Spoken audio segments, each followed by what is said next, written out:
All right, ladies and gentlemen, thank you all very much. This is a special meeting of the County's Finance and Government Operations Committee. I'm Supervisor Joe Simidian. I am joined by Supervisor Cindy Chavez, but just for the record, we will ask the clerk to call the roll and establish the presence of a quorum. Supervisor Chavez. Here. Supervisor Simidian. Here. We have a quorum. Thank you very much. That takes us to item number 2 on our agenda, which is the public comment portion of the agenda. Public comment is that portion of the agenda set aside for comment by members of the public on non-agendized items properly within the jurisdiction of this committee. At the moment, I have only one card from a speaker, and that is from Mr. Scott Largent. Mr. Largent, if you'd like to come up. As I think you know, we set aside 3 minutes for comments during the public comment period. Welcome. Hi, good afternoon, everybody. Scott Largent. Normally, I just kind of shoot from the hip and I don't read anything from my phone, but I started getting more text messages from these different agencies that have been receiving my information from the Law Foundation of Silicon Valley. And I did talk about that about a month ago, how I felt that they were pimping out my mental health issues. They were sending my information for people to do studies on me and turn me into a lab rat. Which I just don't think is appropriate. I showed up to that agency there kind of on a referral basis, and they said maybe go in there, they can help with housing, maybe drug treatment, maybe trying to fight for your motorhome back. Those are the directions I was sent over there. So it says, hi, my name is Naomi Perez. I am a researcher at the University of California at Berkeley. I am working with the Law Foundation of Silicon Valley to study the importance of stable housing. They gave me your contact information because you indicated in learning more about our study. I was trying to get my property back and get drug treatment. It wasn't getting involved in a study. The study is conducted over the phone, lasts 45 minutes, blah, blah, blah. So what this is getting at in here, then it gets to a point of offering me a Walmart card. Well, I don't want a Walmart card. I don't need a Walmart card. But when you take the mentally ill and the homeless, and you kind of hold that carrot over them and you start sending them all these text messages, I think that's absolutely cruel. These are agencies that are funded from our county. We put a lot of money into the Law Foundation. You go in there and they give you a lot of just flyers. They got this whole thing that turns in circles and it has all these flyers, and you go in there and you get a stack of numbers that are disconnected and they just kind of send you in different directions. When you try to use the self-help at the different civil courthouses, you have all these people in the line that are doing the same things. They're saying, hey, the clerks say, go to the Law Foundation. They're supposed to be helping you. And the people in the line are like, hey, they're not doing any of that. They're selling my information. They're not helping me fill out documents. And I just think that's shady, because that's the stuff that people like myself that are indigent clients, that are in recovery, this is the help we're trying to get. And they're providing this information at the Public Defender's Office. You guys through the county are also providing people like myself this information, and it's just the wrong route. I just think it's shady, and I've been, I just don't like receiving this stuff. I contacted the woman today and told me to take her off of her list, but it's just going to keep coming. When do people start paying attention to that's what's happening to the people on the bottom, like this type of stuff? I mean, are you guys okay with this? I did not authorize them to do this or sell my personal and confidential information. I have ADD and ADHD. I'm not ashamed of it, but I do have mental health problems. This is not okay. This is unacceptable. So thank you. Thank you very much. Let me check with the clerk to see if we have any other speakers under item 2, public comment. The clerk indicates that we do not. And that takes us to item number 3, which is to approve changes to the committee's agenda. Are there any proposed changes? There are not. That takes us then to item number 4, which is to receive the report from the Office of the County Executive and the Chief Information Security Officer, the Chief Privacy Officer, and the Health and Hospital Systems Ethics, Privacy, and Compliance Officer. And I'm pleased to be able to say that we have all 3 of those people in place and present today. So who's going to lead off here, Ms. Marquez? Supervisor, if I may introduce Ms. Laura Rosas, who's our newest addition. As you know, she is the Ethics, Privacy, and Compliance Officer at HHS. Just by way of background, Ms. Rosas had worked in the Obama administration in a variety of different federal agencies relating to health care for any number of years. When there was a change of administration, she made the wise choice of coming to California and was at Stanford University, which is where we then recruited her from, and she started with us, it must have been about a month or two ago. So welcome to Laura. And also we have Mike Shapiro, our Chief Privacy Officer, and Justin Dietrich, our Chief Information Security Officer, who will present this report. Thank you. Thank you. And Ms. Rosas, how long have you been on the job now? I believe it's been 7 weeks. All right. Well, we'll expect you to be fully up to speed after 7 weeks. And you Thank passed you. the first test, which is you know how to make that microphone work, which not everybody does, even some of the veterans. So good for you. All right. Who's going to begin? Thank you. Okay, good. The light is not going on for my, in my defense. I'm Justin Dietrich, the Chief Information Security Officer, and I'll start off with the presentation. Cool. There we go. So some updates for the And security. Mr. Dietrich, I apologize, I should have said this earlier. The reason we have these, I mean, I want everybody to be crisp in their delivery, obviously, even if I don't always model that behavior. But I also want you to be thorough today. The reason we have these special meetings is to stop, take the time to talk about this important issue and make sure it doesn't get lost in the shuffle of other important work. So take the time you need to make sure we understand what you're talking about. Okay? Go to it. Okay, so to highlight, we conducted a tabletop exercise at HHS, Health and Hospital Systems at the county, to simulate a ransomware attack. This is something that's been in the news quite often and certainly on the top of our minds. So we wanted to see, how prepared we were and get kind of a two-part kind of outcome to see how prepared we are, and then what else we have to do to kind of get ready for this type of attack. And then we also are continually preparing for it and also including our cybersecurity defenses against it. So this was more of a just kind of a written scenario, put it on the tabletop and kind of run through the different attack scenarios and how each different team would respond. And forgive the interruption, and I'm going to ask both Supervisor Chavez, I'm going to give both Supervisor Chavez and myself the ability to make sure we're tracking and following along, so you're going to get some questions along the way. I think everybody in the room has at least heard the phrase ransomware. Could you tell us a little bit about what is ransomware and how big of a deal is it for our county? How prevalent a concern is it? Absolutely. Just recently in the news, the city of Atlanta was infected by ransomware, and I believe still parts of their departments are down for months, millions of dollars in damages, loss of services to the constituents within the city of Atlanta. It's a major impact to that city. We hear about it in the news that ransomware is targeted many times to municipalities and government agencies and health and hospital systems and law enforcement. And when that happens, who does what to us? Correct. Somehow, not somehow, in a certain way, a virus will get into our system, usually by a phishing email or a malicious website. Somebody might go to a malicious website unintentionally. And then once the virus infects a system, it will spread to every other system that kind of host patient zero system is connected to, and it will continue to spread and encrypt all the files of the computer systems and essentially render the system useless until you pay a ransom to a hacking group that is in control of those files and that encryption key. And what dollar amounts are we typically looking at, or municipalities, governmental jurisdictions typically looking at when someone says pay up? Yeah, I recall the Atlanta one was in the $40,000 to $50,000 range at first, but once they knew they had the city of Atlanta, I think they increased it quite a bit.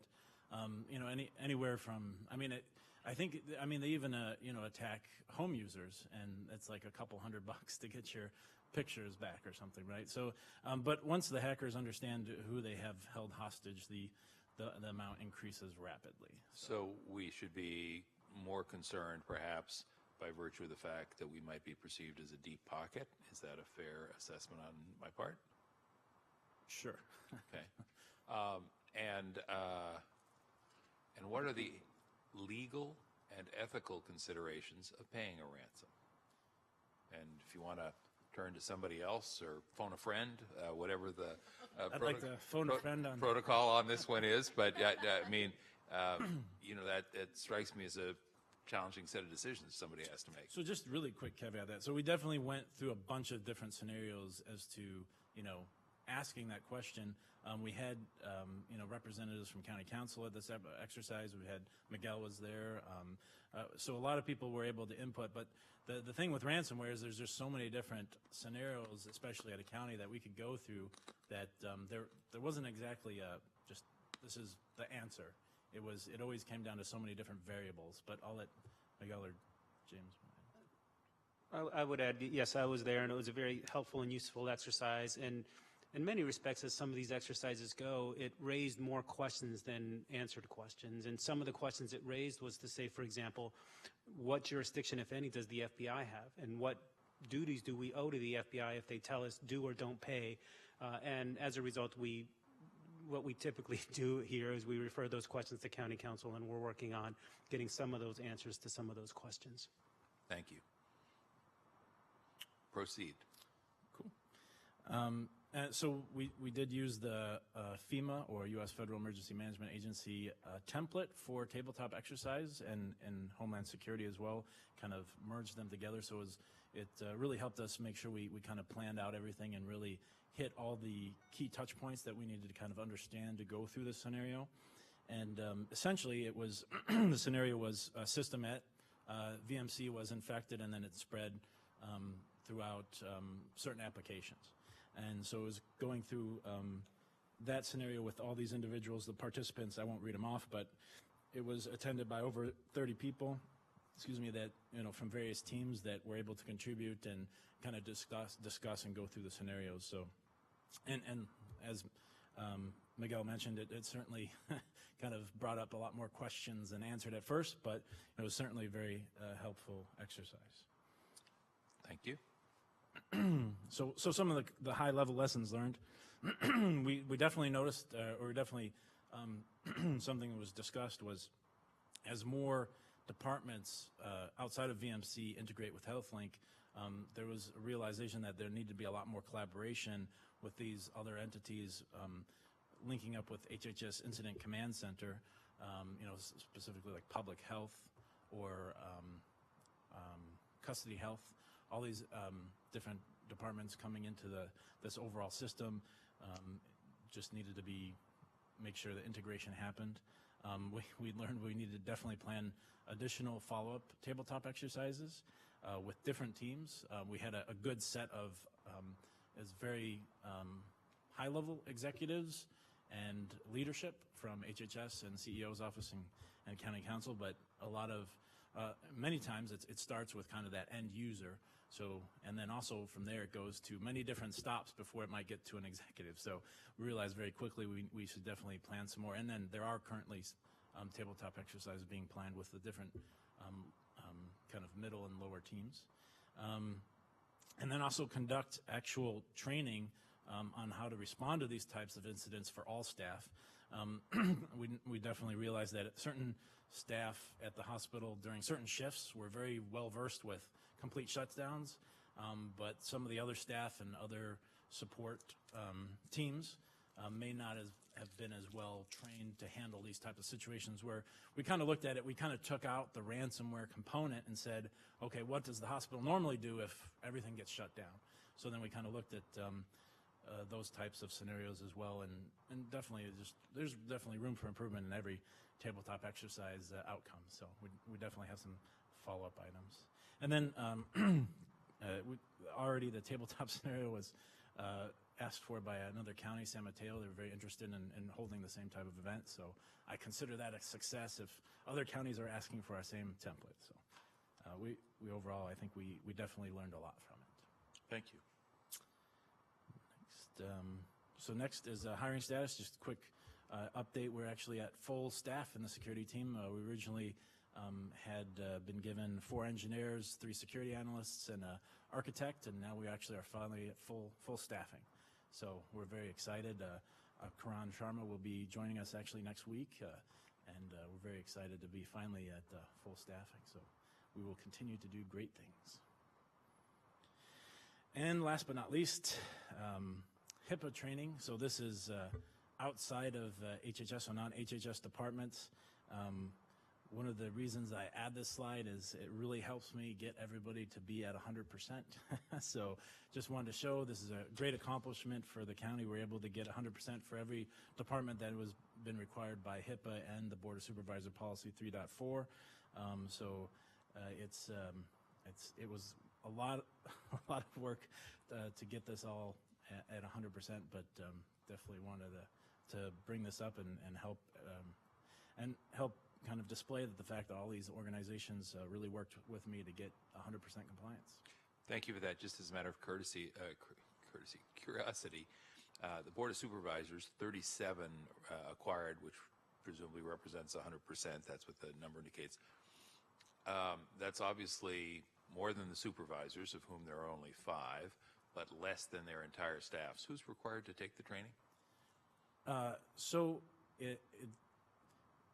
The Board of Supervisor Policy, basically anybody that is listed that does not specifically state that they don't ever, interact with HIPAA type data or EPHI or protected health information. So when I begin the training process, I email out to all the point of contacts and say, is there anybody specifically exempt where they would never be in contact of this type of information, and they can get exempt. But for the most part, all the board offices just say just everybody. But there's some where they specifically say not applicable.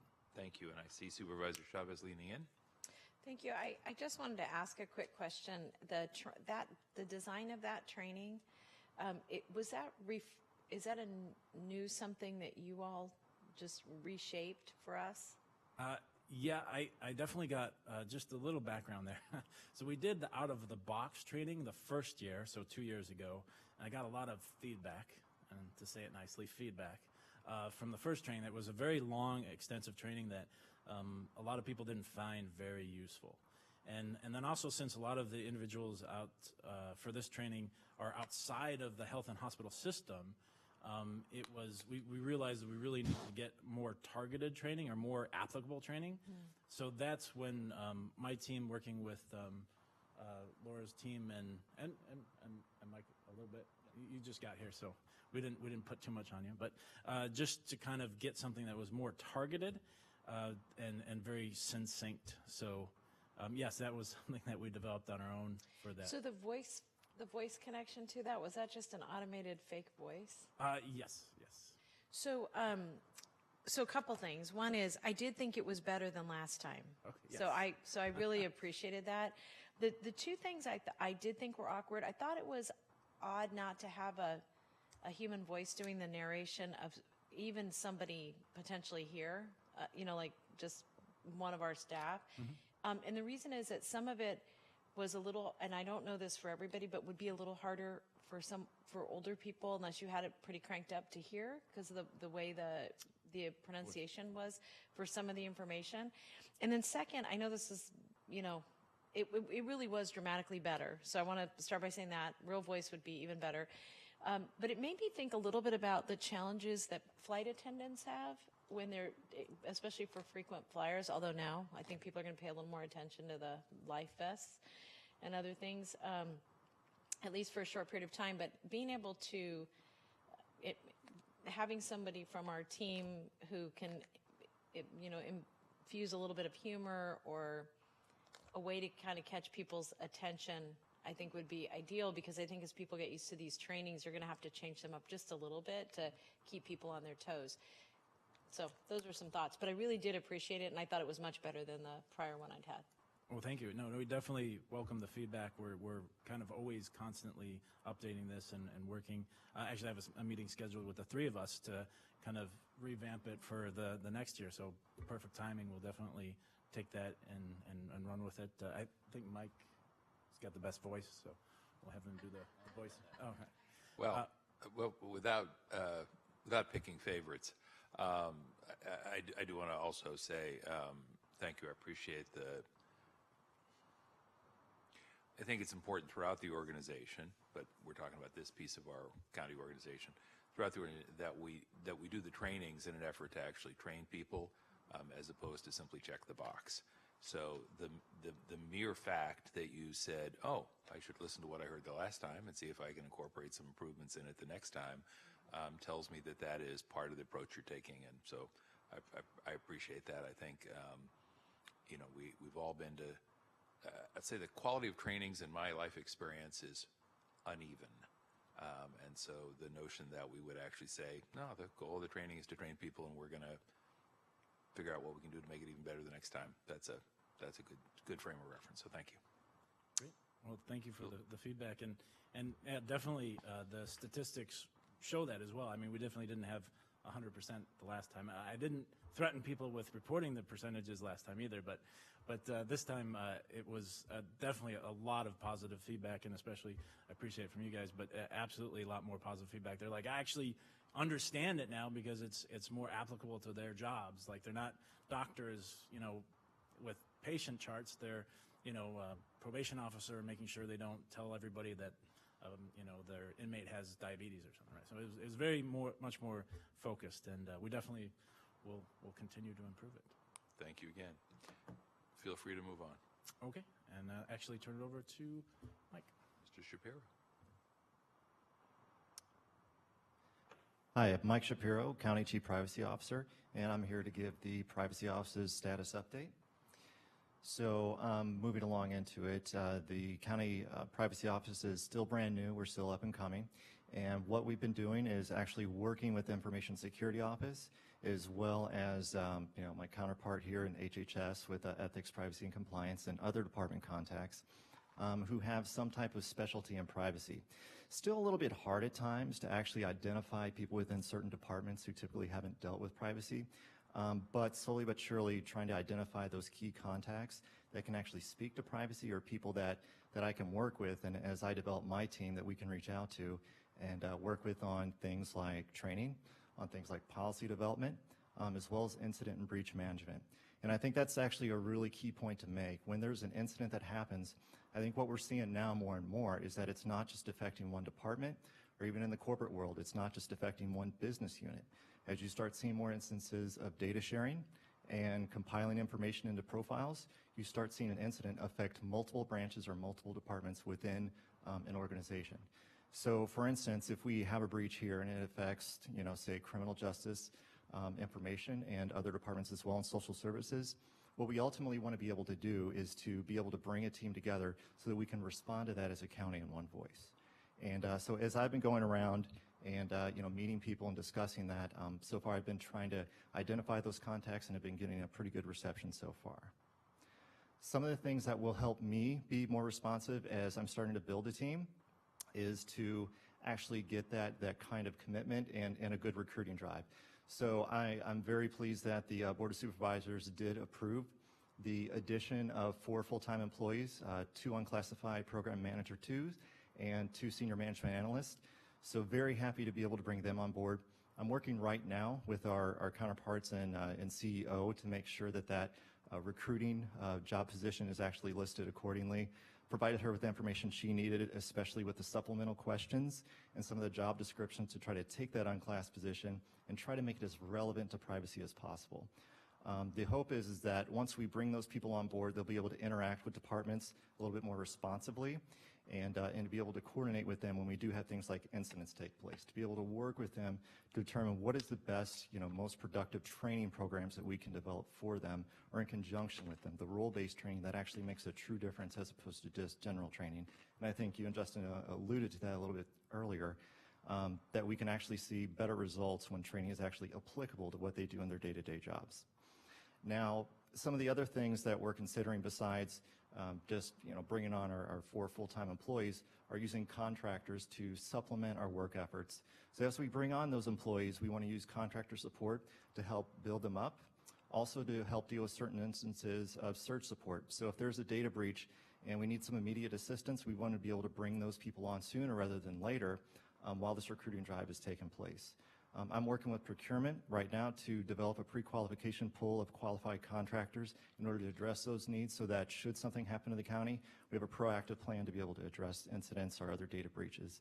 So those are some of the things we're working with the contractor support. Ultimately, what we want to get to is to actually have privacy codes developed, which means classified positions with actual privacy descriptions that we can advertise that are specific to privacy. Unlike a lot of different, oh, please go ahead. Excuse the interruption, but before you went any farther, I wanted to ask a question. I'm actually a little embarrassed to have to ask the question. I think you know I was involved with the first data breach law here in California back in 2002. I was both pleased but also a little amused to read that the 50th state finally adopted a data breach statute just within the last couple of months. The data breach statutes have been amended over the past 15, 16 years here in California. What is our obligation as a county government in the event of a data breach? So let me just give you a hypothetical, and I just want to understand what our legal obligation is under California state law. If somehow the information, personal information for 10,000 folks who were part of a county government program not in the health and hospital system was compromised, what would we be obliged to do in that event?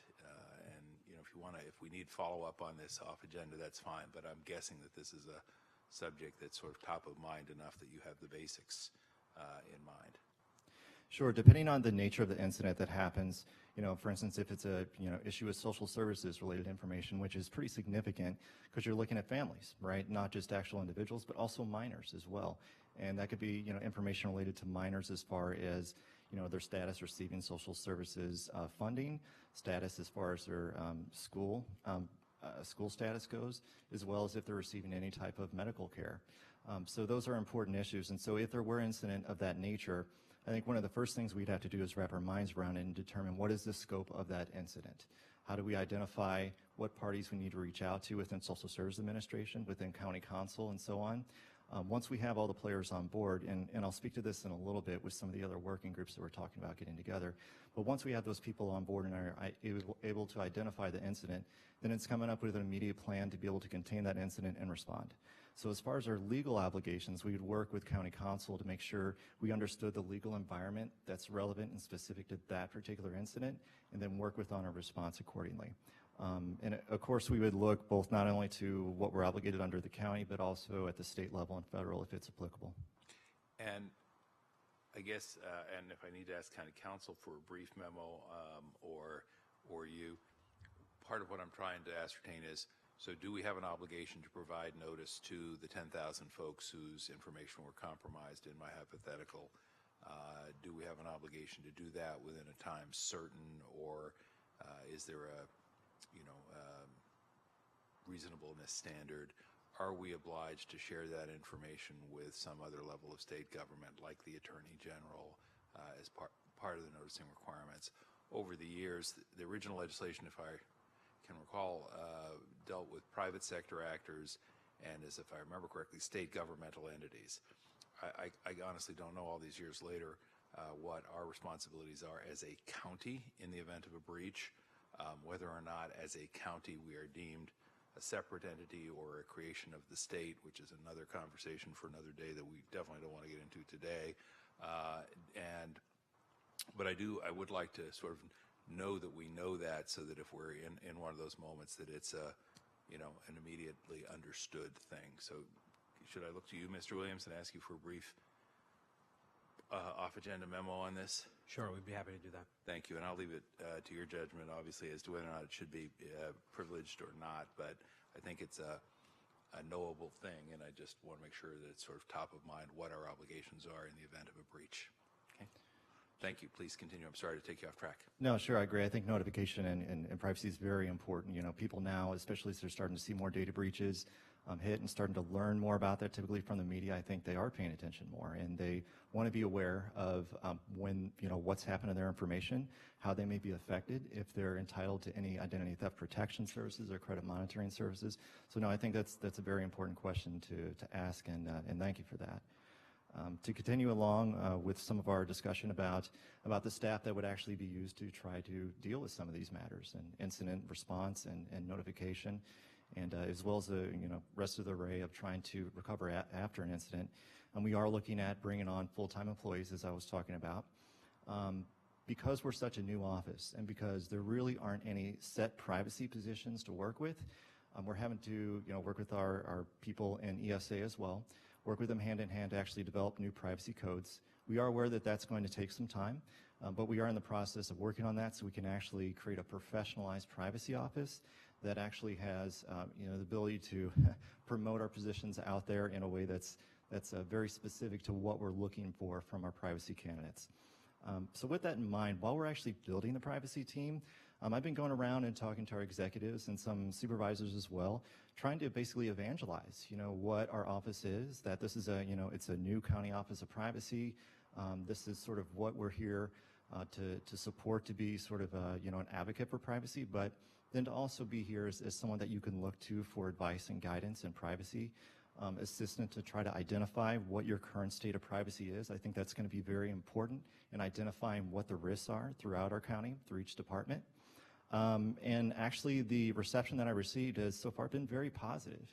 I went into this and originally just setting up these one-on-one meetings, and it turns out sometimes I would get responses from executives that say, Mike, I think what I'd really like to do is have you meet with my entire leadership team or even some of my staff. And every time they've offered that, I've definitely said yes, I've welcomed it.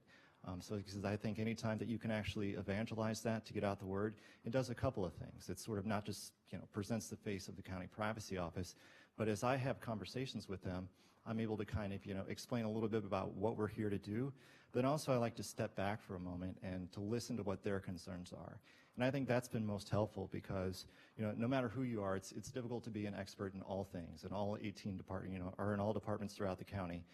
It's hard to know what their missions are in every type of information that they may hold. So it's really wonderful to be able to see examples that they bring forward and their concerns as well, so that we can understand how do we need to address certain risks, and then how do we actually work with them on developing training.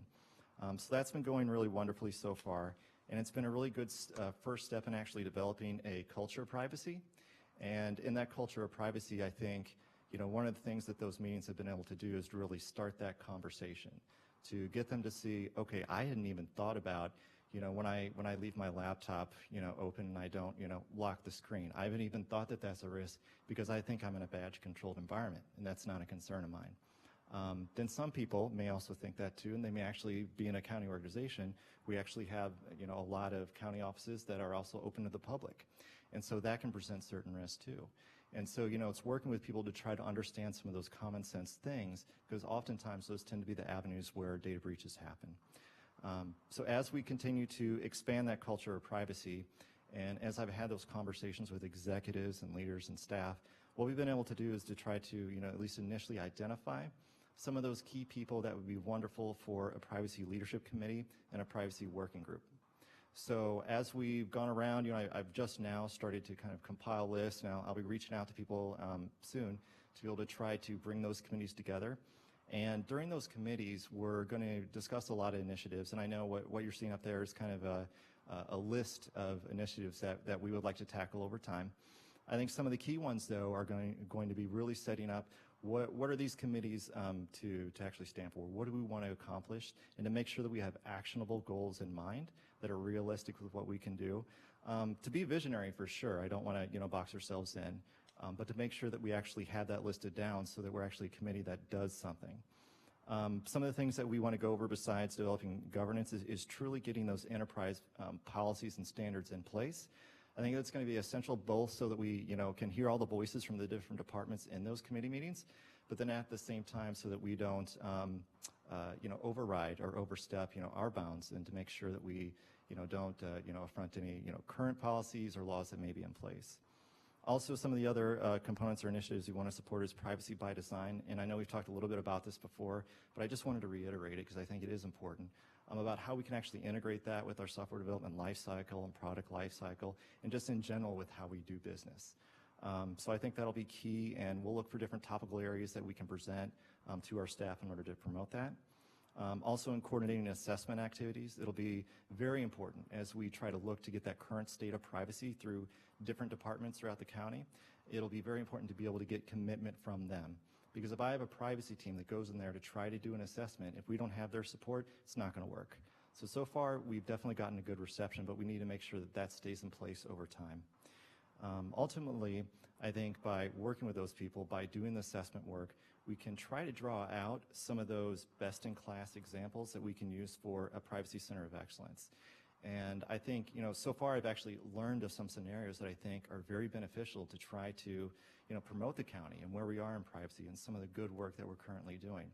I think what it also does, and this gets in a little bit to our conversation about when we reached out to when we discussed reaching out to the Silicon Valley Talent Partnership, when we want to build those public-private partnerships, it's going to be essential that we at least have some good cases, some good examples that we can contribute to that cause.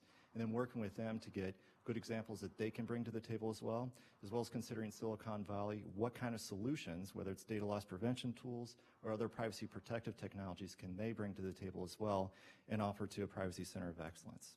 So that Hang on kind of— just a second, yes. please, Mr. Chavarria. Thank Supervisor you. Chavez. Just to better understand this, and I have to say I was very excited when Joe, I was going to call you President King or something, but I'll just go with Joe. Just Joe. Supervisor is always good. We struggle with these titles. They're not the most user-friendly titles. So supervisor And they're supervisor. kind of awkward. I understand. President of what, exactly? Anyway, I was curious about this idea around how the Center of Excellence partners with the opportunity for the private partnership. And I just wanted, if you could talk a little bit more about the point you were raising around how the private sector can help us with solutions, but also how we can help better understand what our needs are. Because one of the things I find kind of curious is that, at least meeting with software companies in particular, they have a lot of solutions, but some of them really don't match what an organization as complex as ours, because we are a government, especially counties are the most chimera form of government that imaginable, I think, in terms of local government. So could you talk just a little bit more about what's the hope of working with the private sector on the Center for Excellence? Like, what would be a product of that, or products? Sure. Well, and you're right. It is a very multifaceted county. When you're looking at all the different departments, and as opposed to, we'll say, one government agency that just focuses on one thing. We have, two dozen things that we have to focus on. So when we're dealing with our developers and how they can contribute, we have to talk with them to say, how capable or how able are you to be able to provide solutions that are relevant to a government environment? And then these are some of the contacts that you can work with. A large part of what we do in a Center of Excellence is drawing those networks together. Because our innovators, you're right, they may want to do the right thing, they may build products, but if they're not relevant, it's not going to help. So a Center of Excellence can actually bring those voices together in the same room to have that kind of discussion. For my part, in dealing with privacy, it's making sure that those tools, those technology tools that are developed, aren't developed with privacy as an afterthought. So for my part, it's to make sure that privacy is integrated, because oftentimes, and I think we've seen pretty good examples of this in our social media relatively recently, that when privacy is not really taken seriously, the level of possibilities for data breaches elevates enormously. And we've seen the fallout of that. And so I think, it's important, at least from my part, and my, Center of Excellence that we want to promote here, to work with them to make sure that when they innovate, when they create their new software and their new products, that they take privacy into consideration, and to work with them to be able to make sure that they understand from at least our county perspective, not just within the departments, but then also our constituents and their concerns and what they deal with day to day, whether it's through the social media or purchases that they make online or what have you.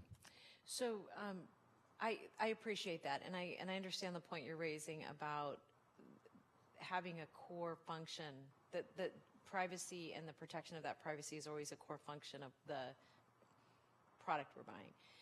I think the other thing I'd be interested in, just you helping us understand, and you may not know the answer to this now, this may be a much longer discussion, but how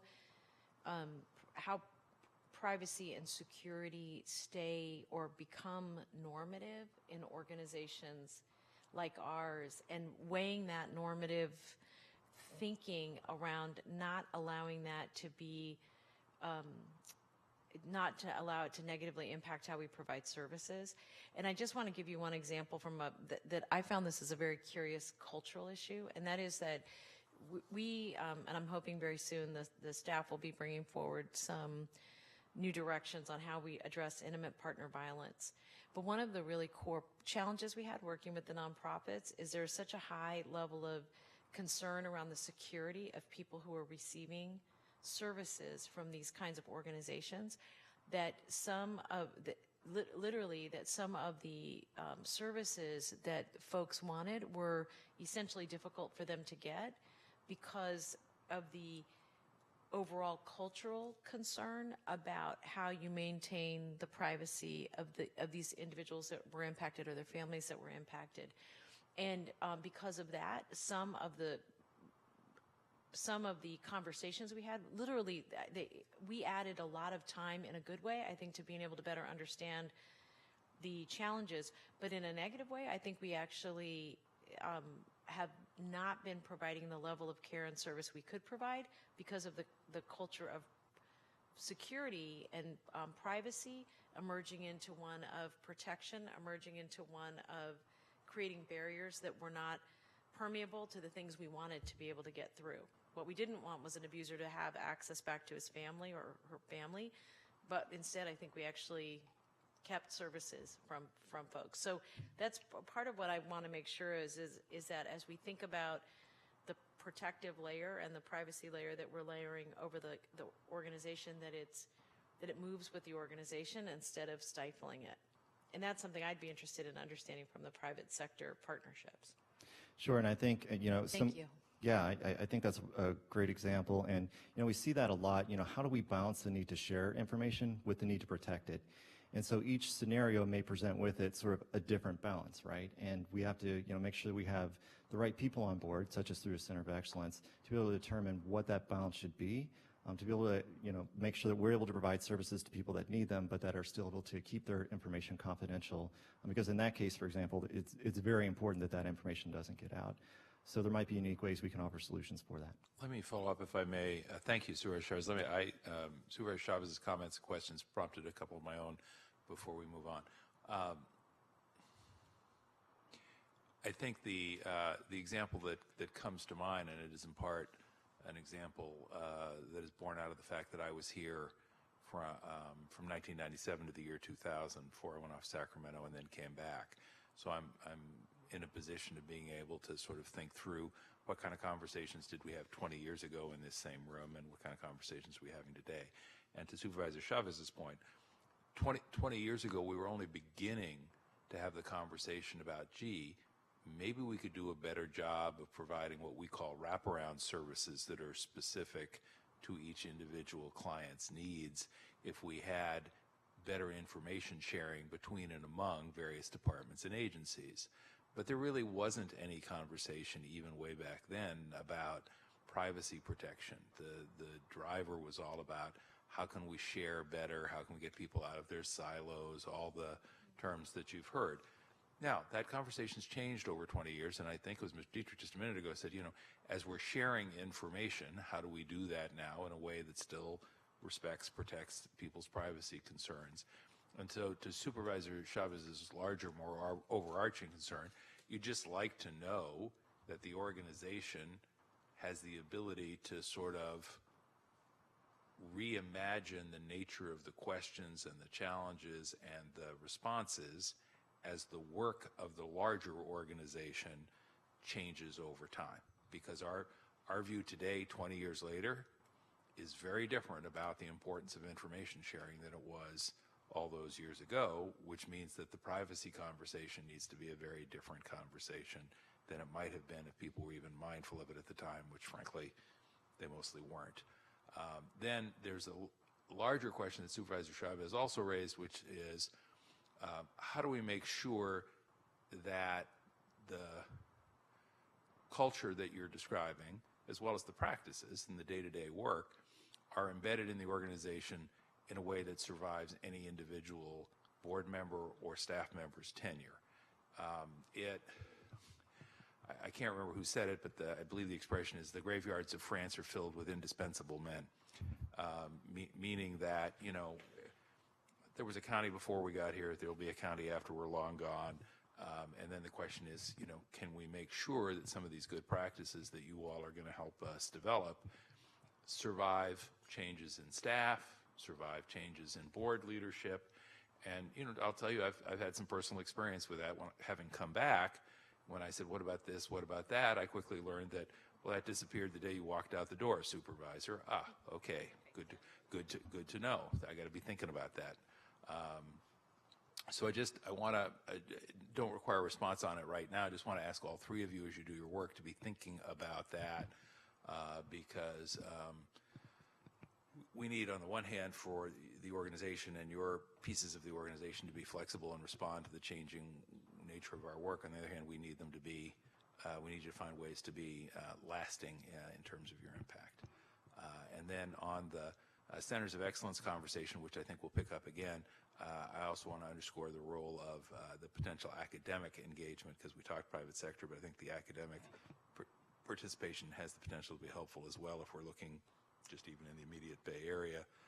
And last but not least, I do think there's always the challenge when you're working with private sector folks to make sure that there's a partnership or a sharing as opposed to just an opportunity to peddle somebody's new product, which may or may not be suitable for our purposes. So back to you. Thank you for letting us take you down those various paths. Sure, understand it. And I do agree with those points. I would say with information sharing, you know, it's especially relevant now. The privacy risks are certainly more elevated now than they were 20 years ago, even 10 years ago, because it's become so much more easy to share information. And we've seen that, right? We've seen, you know, actors that will provide a platform in order where they actually build their business off of sharing or selling that information. Well, and Mr. Shapiro, my recollection from some prior conversations we've had and with Mr. Dietrich is that what I once might have thought of as not very valuable data is now considered to be valuable because the ability to aggregate the data and to use what is loosely referred to as big data techniques makes almost any piece of data useful if you can figure out what to do with it and how to use it in conjunction with other resources. So, you know, that means that everything's at risk now as opposed to something that I might have thought was high value just 10, 20 years ago. Okay, back to you. Sure, and those points are certainly well taken. I'll be working with Justin and what have you to make sure that we, you know, have a response to that. That when we share information, at least at the county, and what we promote outside in the Center of Excellence, is that we do want to share information. We do see, you know, possibilities to be able to serve our constituents in a better way, in kind of a whole care way. At the same time, we want to make sure that we do so responsibly. So we'll certainly take those points in consideration. Would also just like to sort of make a response, you know, regarding the brain trust that we have and what we want to do with the privacy office. Certainly don't want to build a single point of failure, is typically what we call it in the industry. Want to make sure that when we build our culture of privacy, and as I build my team as well, that we institutionalize a lot of these beliefs and a lot of these practices, so that, you know, should you know, somebody at a department decide to move on, decide to transfer for whatever reason, that type of mentality, that type of knowledge isn't simply lost with it. And that will go to training and awareness campaigns and continually working with people to, you know, improve their privacy posture. And then finally, you know, I would have to say, when you develop a Center of Excellence, you know, looking at the public-private partnerships, the academic part is certainly, you know, goes along with our corporate partners as well. And, you know, having vendors sell products is not something that this should be a platform for. It's to really exchange ideas and to build those networks.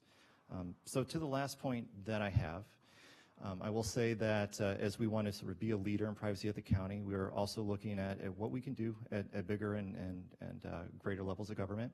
So we've been looking at the California State Legislature. You know, we'll look for ways to where we can contribute where it makes sense, where we support or potentially support in concept certain legislation that's being proposed there. For instance, there's you know, right now there's a couple of bills. One just got out of committee on the California Data Protection Authority. There's another one in the Assembly that's been postponed that's on social media bots. So keeping an eye on those two. There's another one on surveillance technology that may be proposed in the Senate shortly. We'll see. But I think it's important that, where we can contribute the county's voice, that we should, because whenever we can, contribute to that, take our hand in actually, crafting that legislation or at least informing it, I think we should try to take those opportunities where it makes sense so that we serve our constituents better on the privacy concerns, but then also have a voice in the state as well. So that's all the points that I had, and right now open to any questions that you may have. I'm going to hold off on any other questions till we have a third and final presentation. I am, however, and this is one of the reasons why I value these conversations, I am going to make an ask of all three of you and our county staff more broadly, and I'm going to pull my own office into this conversation as well. I appreciated your reference, Mr. Shapiro, to the state legislation in this area, and I do think going forward it would be helpful and important for all three of you to coordinate with our county's government affairs team. As you know, we do look at legislative matters, both state and federal, and weigh in from time to time, not on every one of the 5,000 pieces of legislation in a 2-year legislative session here in California, but on those we think are relevant. So I think there's some opportunities for engagement there, but the one that I want to specifically call out right now and include my own staff who are in the back, Mr. Pascal and Ms. Zanardi both, who happen to be in the room.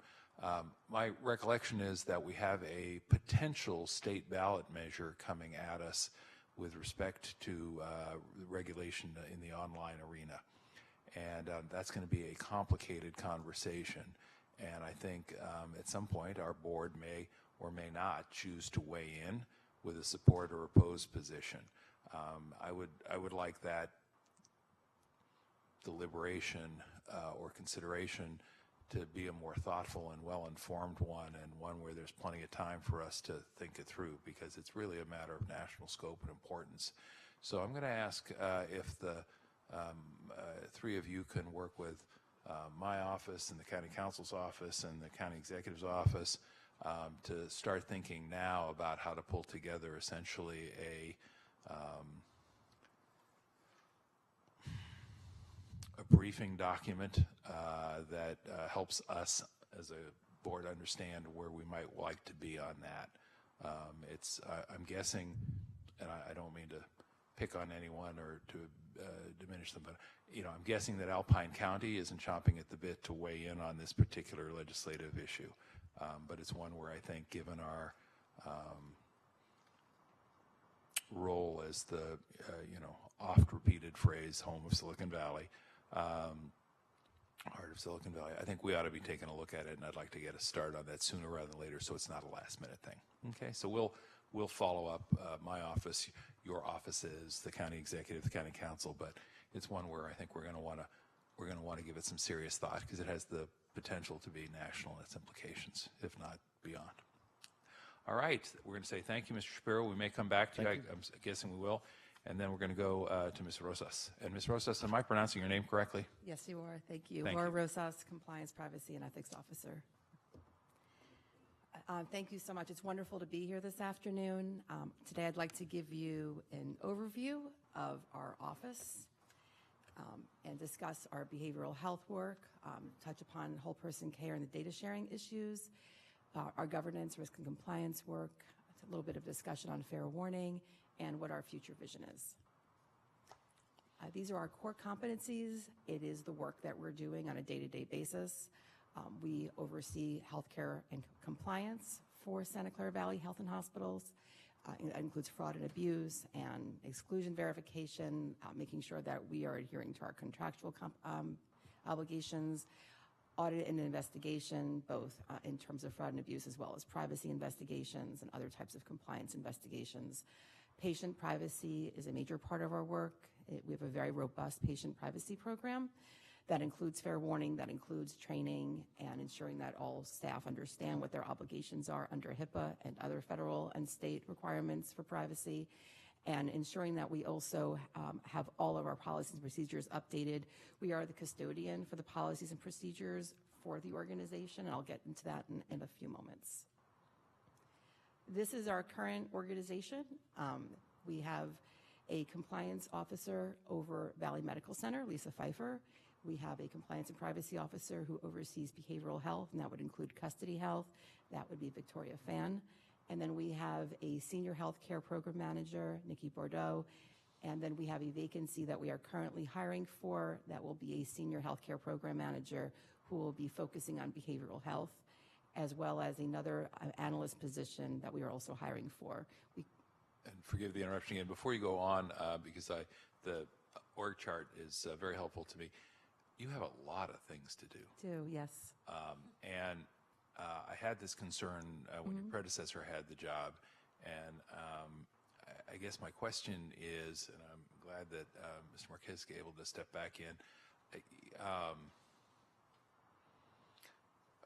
I don't really know how to ask this question in a way that's productive, because what I want to ask is, are we asking you to do too many things? And I'm guessing you're probably not going to want to opine on that in front of your reporting authority here 7 weeks into the job. But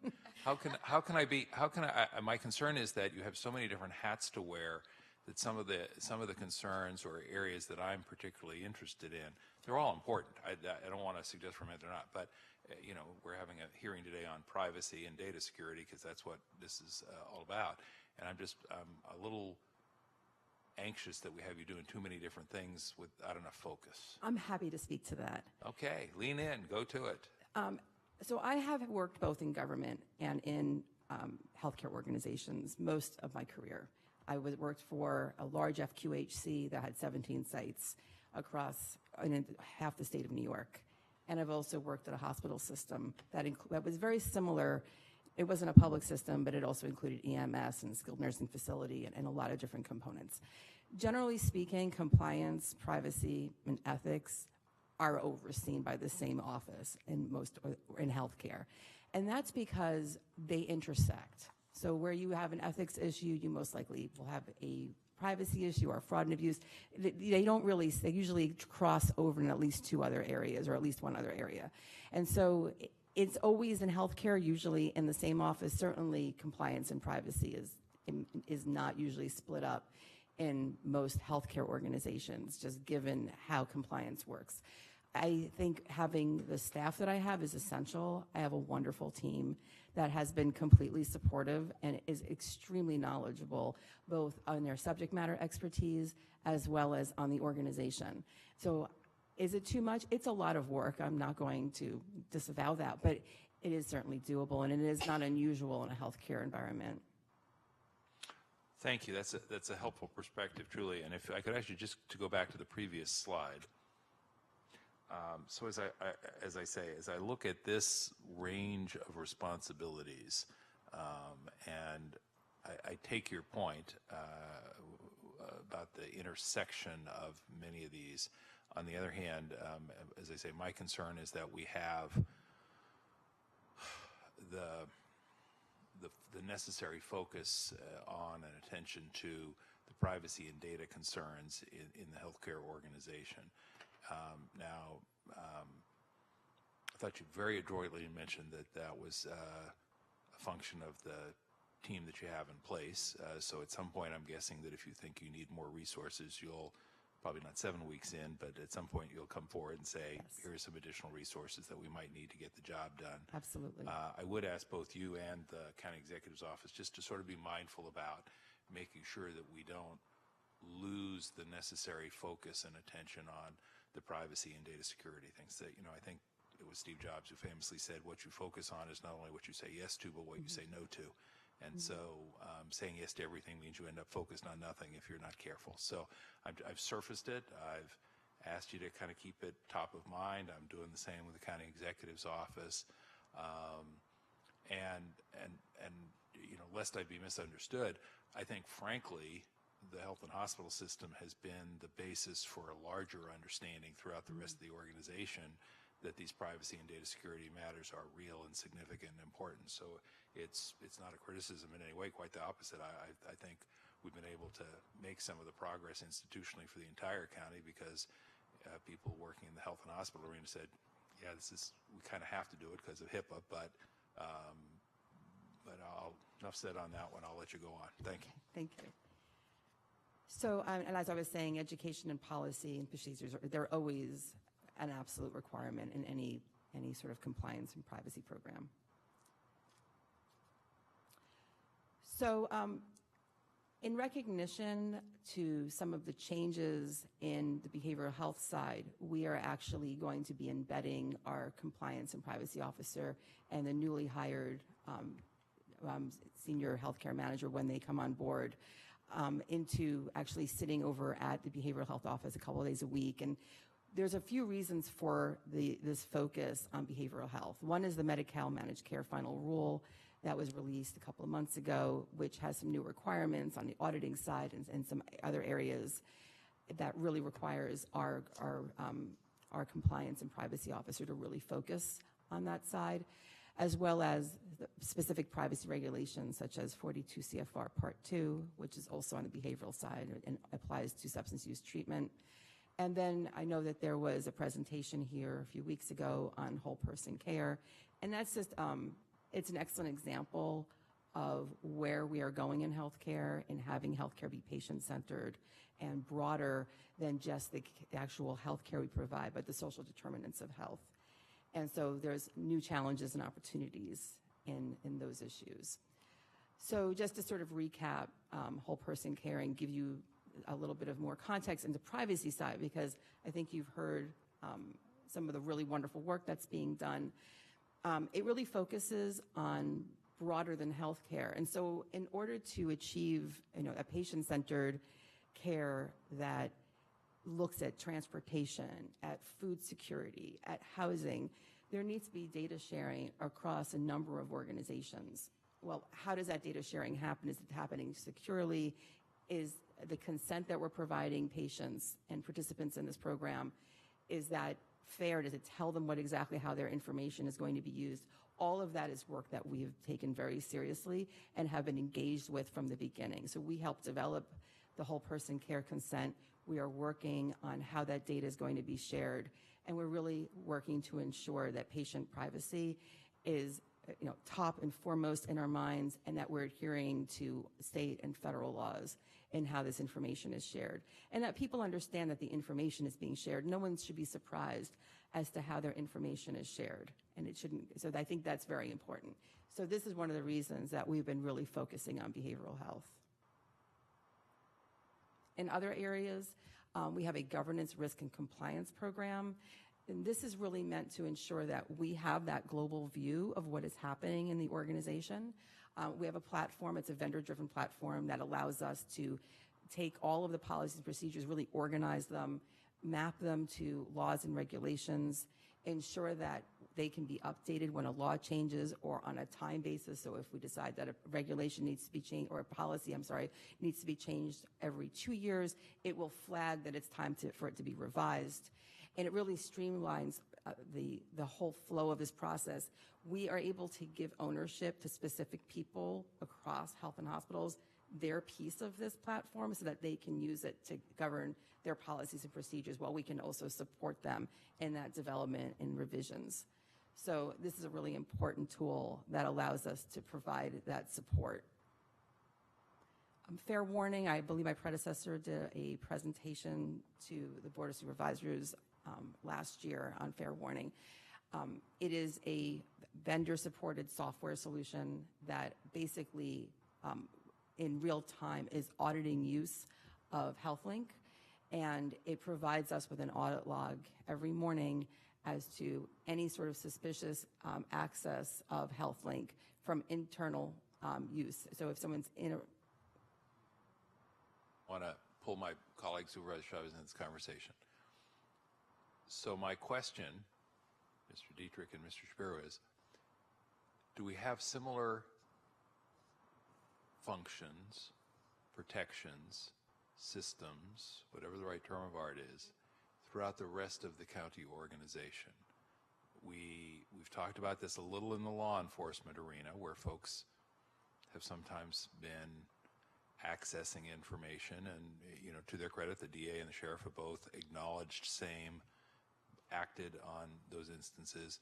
But given the size of our organization and the multiplicity of departments and agencies in our organization, the question then is, do we have systems that, I'm going to use layperson's language here, give us some ability to monitor, track, identify folks who are poking their nose into stuff that really isn't any of their business. You're both looking a little perplexed, so if I haven't asked the question clearly enough, you know, I mean, in the criminal justice arena, we've got a criminal justice database that's part of the statewide system that people are supposed to look at only for bona fide law enforcement purposes. Regrettably, in, I'm sure, every jurisdiction in the state, you know, that sometimes people abuse the access. And then the question is, do we have a system in place, the fair warning system that you just described, that allows us to monitor those behaviors and to identify what appear to be inappropriate access, and then gives us some basis to follow up. And I would say that's true, you know, in every part of our organization. You know, somebody who's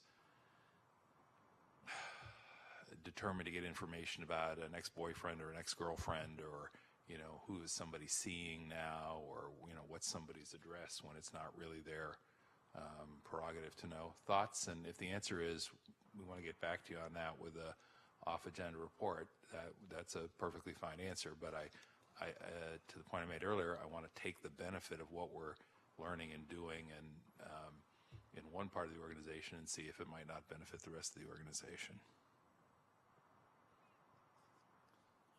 Yeah, I mean, there's definitely multiple systems that are either already in place or we're refining or we're putting in place. But I definitely would like to kind of collect those and have a better informed answer for you than to respond right now. But yeah, I mean, just to Laura's slide, like say, for example, Active Directory, right? We're certainly collecting all those logs real time right now to the security team. You know, everything in the email system, for example, as well. So if somebody's trying to peek at your email or something, we would see those logs, and if it wasn't authorized in some way or another, we would be able to detect it. All right. Well, let me ask for an off-agenda report on that from, and Mr. Shapiro, I'm going to pull you in, even if Mr. Dietrich is going to take the lead on this, or vice versa, however it works. But and you know, to be clear, I understand that it's different in each arena. That the healthcare arena, I'm sure, has both challenges and opportunities of its own in terms of perhaps some clarity about who should be looking at what. I mean, to be a little bit silly, we're pretty clear that the custodian shouldn't be looking at the examination records. Okay, fair enough. But I'd like to know if we're taking every opportunity to use the same kind of approach, or, you know, in a different environment, to provide the same kind of protection. So that's the reason for the ask. Okay. Sure. Thanks. Thank you, Ms. Rosas.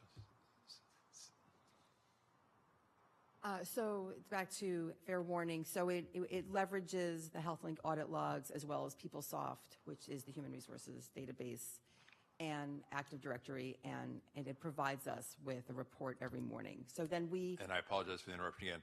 And just anecdotally, so if you, because again, being new to the organization, if you're wondering where is this guy coming from, you know, it's in the state legislature when the story broke on Governor Schwarzenegger's wife, then Maria Shriver, Right. having her medical records compromised at the UCLA Medical Center. And, you know, that's an appalling breach of privacy. And, you know, you would think that it was the kind of thing that anybody and everybody would know is absolutely out of bounds, and rather clearly not everybody respects that. So, you know, whether it happens to someone who thinks of themselves as the most anonymous person on earth or to somebody in a high visibility role, it's just it's a compromise that we can't look the other way on. Yeah, I absolutely agree. And so we then will investigate any sort of what looks like an inappropriate access to determine whether that access was appropriate or not, and that may result in discipline. It will result in counseling. We will speak to the supervisor. So that is one of the ways that we try to ensure patient privacy. And this is also part of every employee orientation. So people are well aware that this is running in real time and that we are looking at it very closely every day. And again, I'm going to lean in. I apologize because I really do want to let you get at least a whole paragraph out here before the end of the hearing today. But I just want to say, as a matter of record, I'm going to look to the Chief Operating Officer here for the county. I understand that, you know, our you mentioned counseling, you mentioned discipline. In my judgment, these are firing offenses. I understand we have, collective bargaining agreements. I understand we have meet and confer obligations. I understand we have personnel. I get all that, but I really do think it's important to highlight the seriousness of these kinds of breaches. This is not, gee, what were you thinking, Bob? Don't do that again kind of stuff to me. That's it's a firing offense to compromise the patient's privacy in that way. So I'm going to give it a rest. Thank you. And that is, so what is our future vision? We want to have an increased presence in the departments. This would include walking the units, providing expertise to existing and new programs, and really being seen as a trusted advisor. We are doing that now. I think we really need to expand that, and particularly walking out around the units. And we do some of this now. We will regularly visit clinics, and we will do like sort of privacy audits and let people know your password should not be written somewhere, and we sort of give that real-time feedback. We'll be increasing that.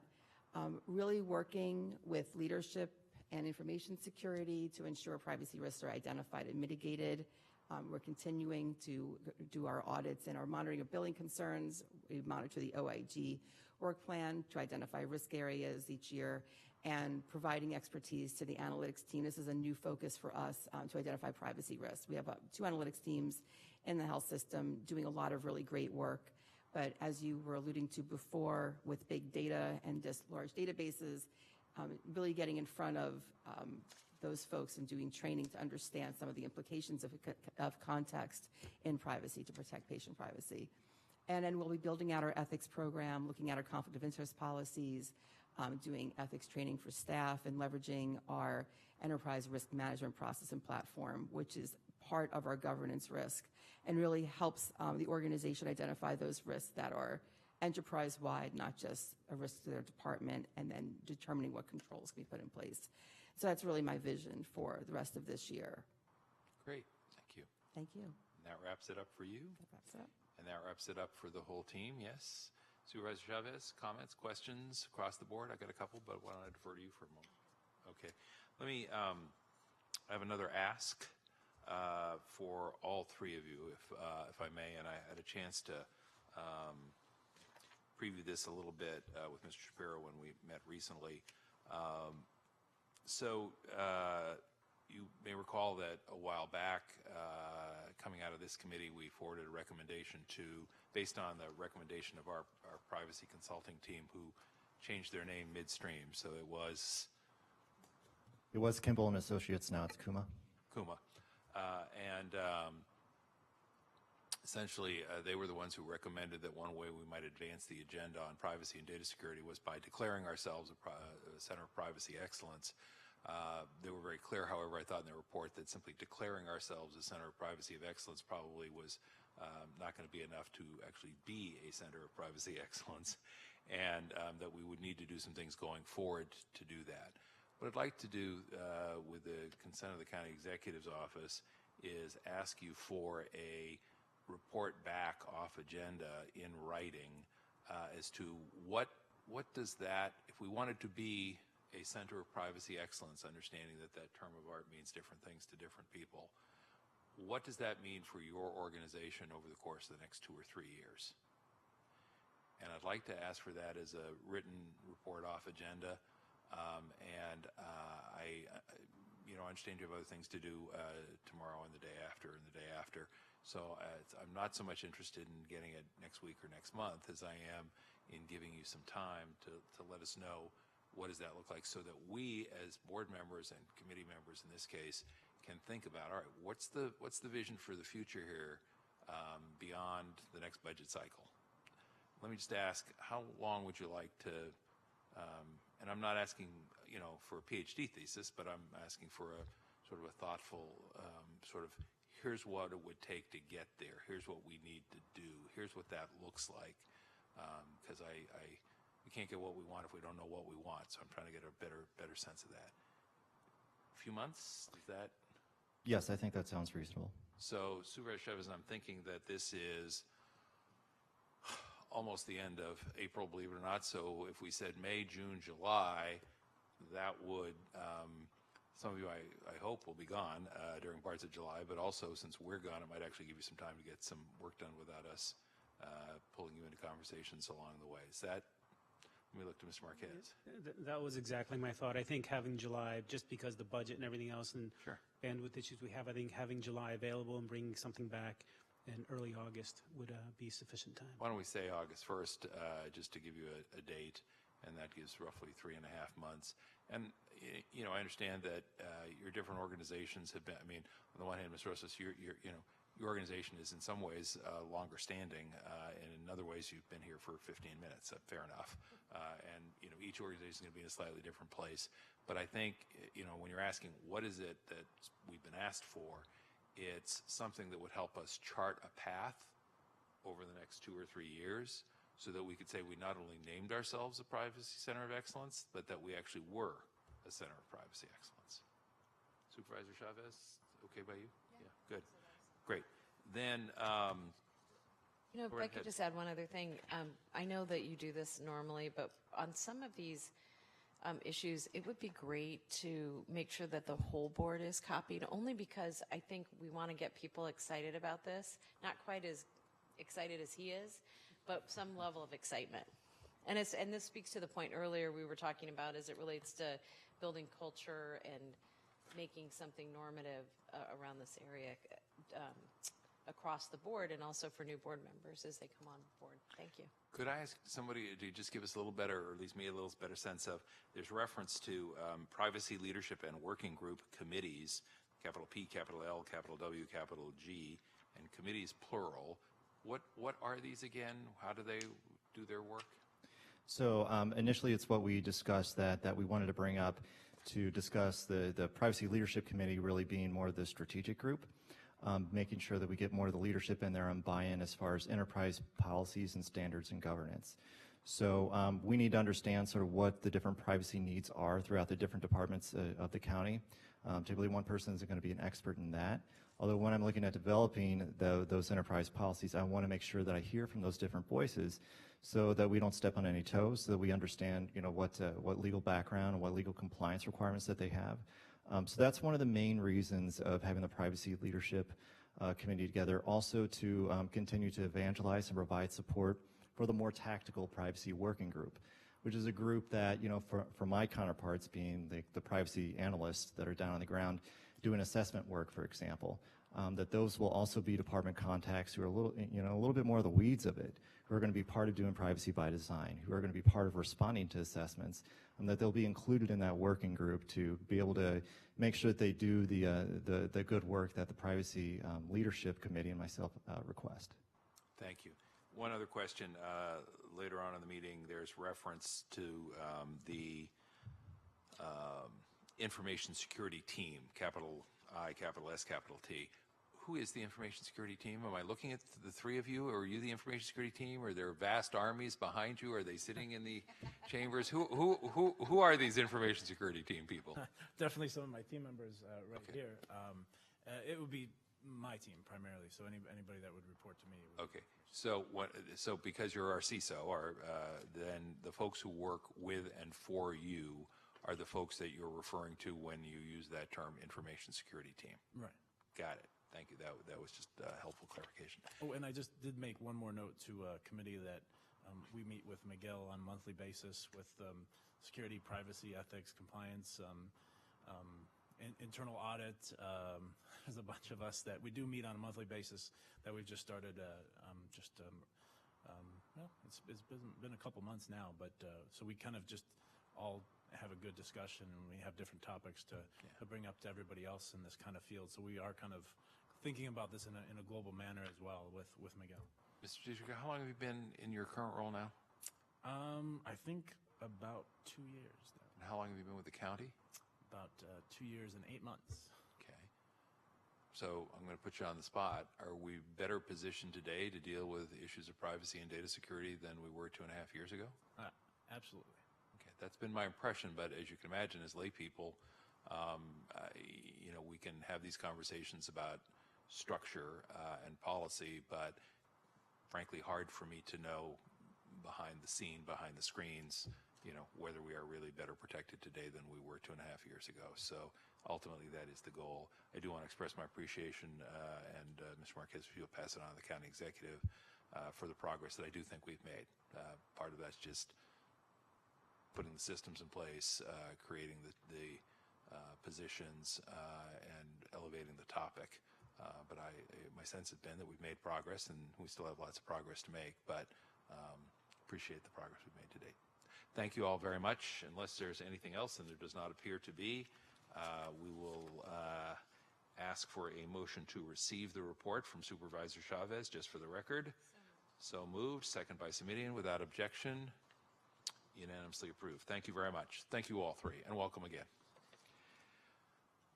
Item number 5 is to receive the report from Pretrial Services relating to the Data Analysis Memorandum of Understanding between Pretrial Justice Institute, PJI, and PTS. Who's going to present on this one? Aaron Johnson from Pretrial Services will be presenting.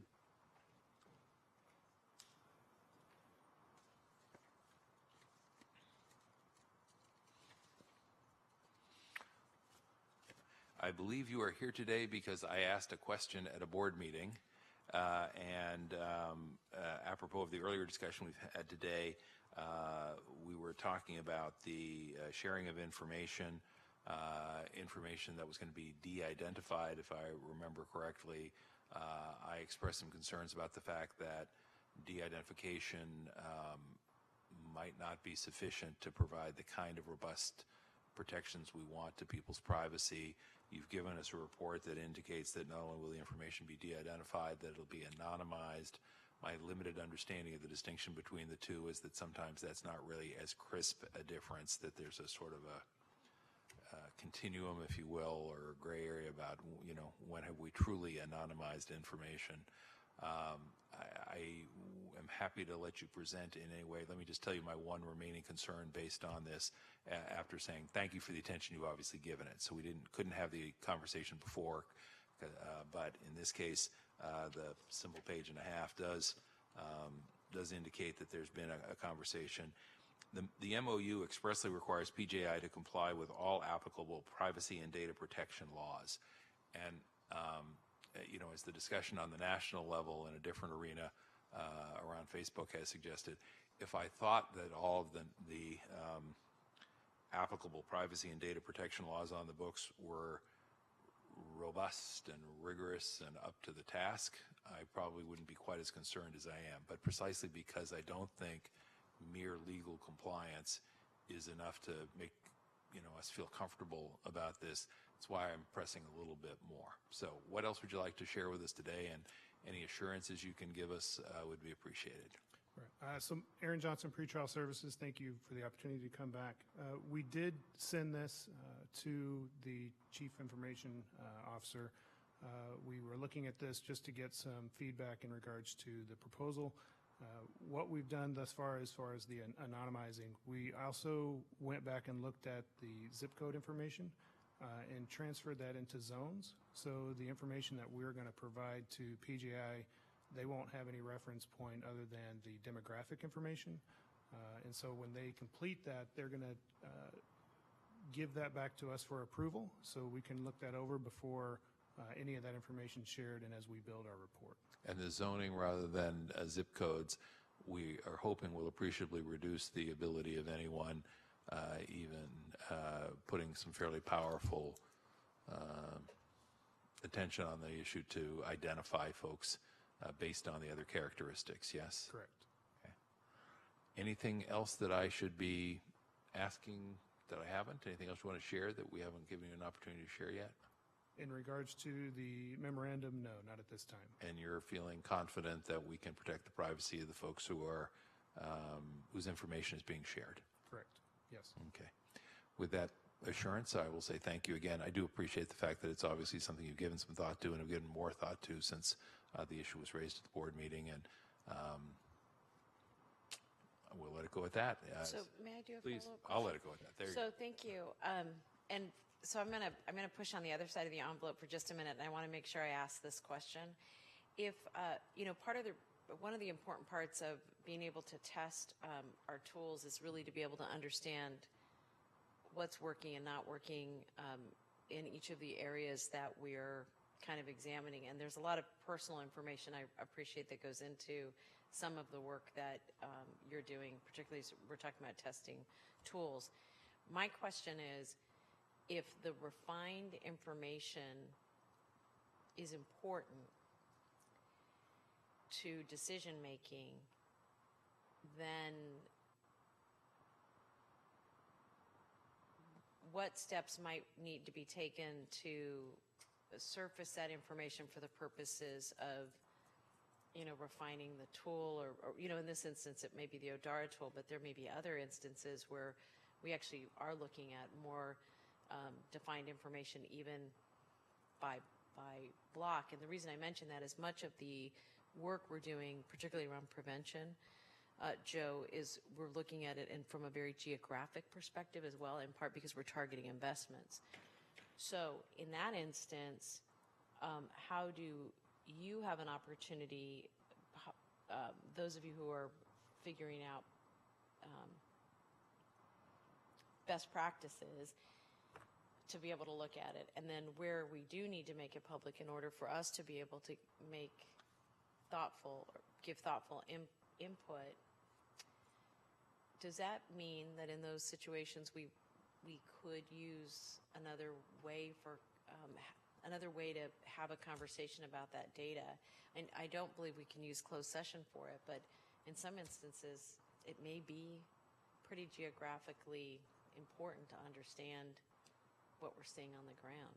So when we initially convened our group together, part of that information in looking at zip code information was actually added later, because we were presented with some information that was done by our public health department and different social agencies, really trying to narrow down some of the other racial and ethnic disparity pieces for other departments. So we brought in the Office of Cultural Competency, so they're actually part of this working group, to give us some perspective on the information that we're gathering, how it can be used for our other social agencies. So there is some overlap, and so when we compile our data and we actually get a good look at the information that it's telling us, we hope to compare it to some of the other studies that have been done throughout the county and see where some of that overlap actually is. And then we can start talking about, programming needs. We can start talking about, what can we do in those areas, and work with some of those groups. So, right. So I understand that. And let me just push a little harder. Maybe I'm not understanding. I'm understanding a little bit differently what Supervisor Simidian is raising. So it appears to me that one of the most frequent tools that we have that allows us to compare apples to apples are census tracts. It's smaller than zip codes, and we may need to use census tract data, or in the past we wanted to use census tract data because it helps us target where we work. Census tracts are relatively small, and I'm just mindful, if the point that Supervisor Simidian's raising is that we don't want to